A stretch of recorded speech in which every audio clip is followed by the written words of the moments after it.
Good morning, folks. This is Ya Heard with Perd. Today we have some guests to talk about Alice Walker's new book, The Color Purple. There's been a lot of controversy about this book.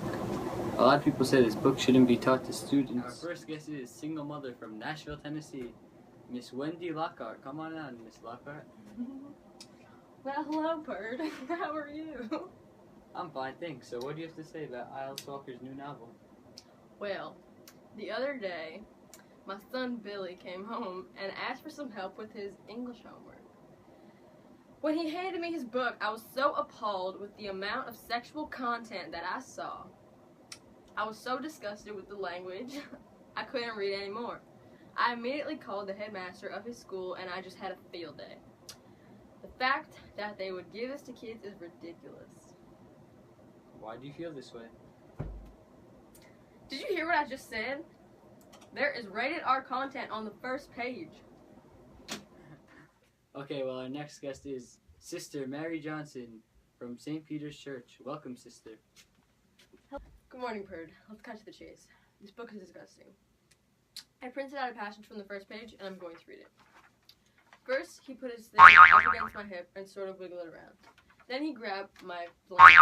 Then he pushed his thing inside my... When it hurt, I cry. He started to choke me, saying, "You better get used to it." Well, that's some harsh stuff.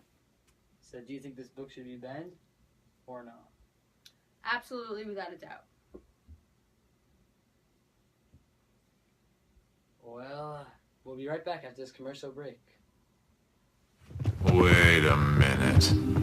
This feels all wrong. Just because they're doing it doesn't mean I have to.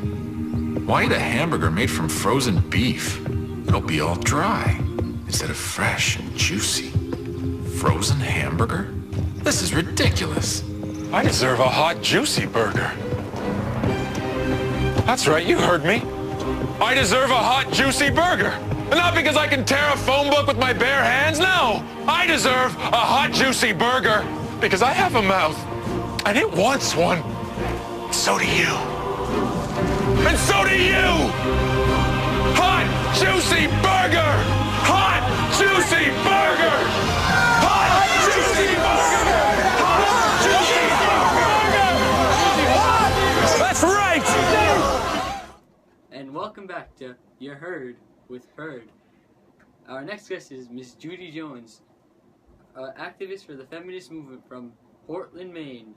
Woo! So, Judy, what are your thoughts on The Color Purple? Yes, hello, Perd. I asked to be on your show today for one reason only: sexism. The book is merely based on sexism in the early 1900s. While reading this book, all I could think about was the amount of sexism there was. Celia was constantly mistreated in the book by men. The message this book is sending to kids is that the mistreatment of women is okay, which it isn't. I was personally offended by the author, who I could honestly say is sexist. Well, Judy, I'm not sure if you know this, but Alice Walker is a feminist as well as yourself. So I don't think you should target the author and more of the content of the book. Yes, well, I believe this book should be banned due to the lack of women's rights displayed in the text. Thank you, Judy. It's very nice meeting you.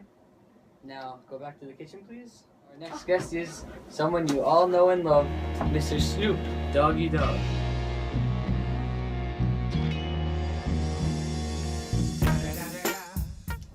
Yo, yo, yo, what it do, nephew? Not much, Snoop. We brought you here today to discuss whether you think that The Color Purple is too risque for kids to learn in school or not. Man, that's a real good question. I personally don't have a problem with this book, except that it's mad racist. I'm like reading it, and out of nowhere she says the N-word, and I'm like, whoa, where did that come from? I mean, purple's my favorite color, but the book ain't got nothing to do with that. Am I right, Perd? That's a very good point, Snoop. But let's go back to the topic of racism. In the author's defense, this book was based on a time when racism is still a big issue. So I find it perfectly logical that such profound language was presented. Yeah, man, you're right. But I was still like, whoa, when I saw that. I don't think they should teach that to kids, though. Thanks, Snoop. Your input is greatly appreciated. I'm a big fan, by the way. Faux shizzle, man. Same to you, my dude. Great. Well, that's all the time we have. You heard it, folks. Thanks for watching. You heard with Perd.